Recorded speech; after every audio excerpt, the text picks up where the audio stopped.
Chapter 1. The only thing I know about Wimbledon is the tennis. Derwent drummed his fingers on the steering wheel. I stared at the map.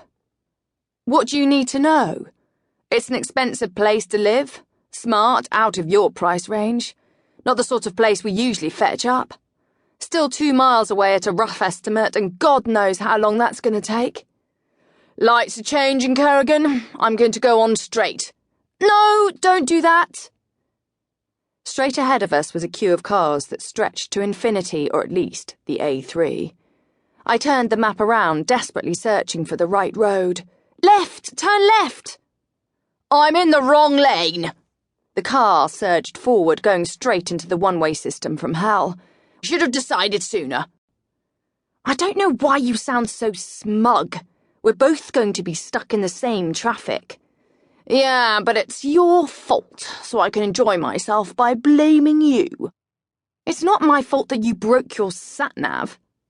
The ice in my voice did nothing to cool the temperature in the car. I could feel sweat trickling down my back and shifted in my seat. The windows were down, but the air was stagnant, hot even though the sun had set hours earlier.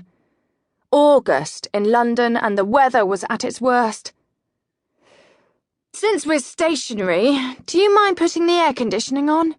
Waste of petrol. Someone's got to think of the environment. He stuck his head out of his window and sniffed enthusiastically. Fresh air is better for you. 100 exhausts belched fumes in front of us. This air is not fresh.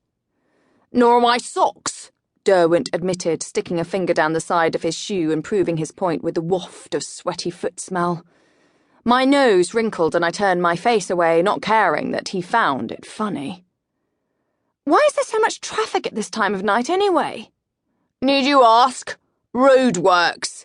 It goes down to 1 lane from 3. We should never have come this way. Derwent inched forward, although the car in front hadn't moved. Almost midnight. What were you planning to do this evening? I had hoped for an early night, but I knew better than to say anything that hinted at bed. The DI was as quick to go after innuendo as a terrier barrelling down a rat hole. Nothing much. You? Nothing you want to hear about, I imagine. A sidelong glance. Your loss. I doubt that.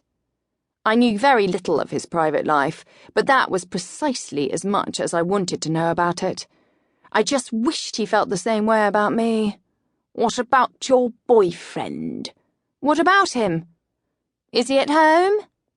He's working, and that's all I'm saying, so move on. You're probably pleased to have something to do, gets you out of the house, doesn't it? Thank God, work talk. It sounds like an interesting case. It sounds like a domestic. Derwent rubbed a hand over the back of his neck and looked at it, then wiped it down his trouser leg. I'm sweating like a pedo in a playground.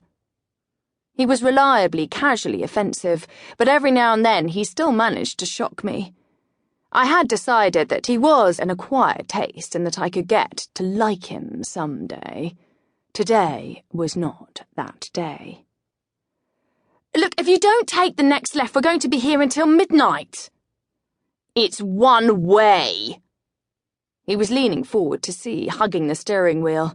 I peered in the same direction, seeing the no entry signs. Oh, bollocks. I could blue light it.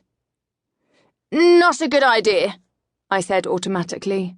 There were strict rules governing when we could travel on blues and twos. Getting to work was not an emergency. Derwent looked at me sideways. His hair was ruffled and he had caught the sun across the bridge of his nose. He looked all of 8 years old. Please? Why are you asking me? You're the senior officer. That's right, I am. He sounded pleased at the reminder. Well, off we go. Hit it, Kerrigan. The siren hadn't finished its first whoop before Derwent had pulled out of our line of traffic, making for our illegal...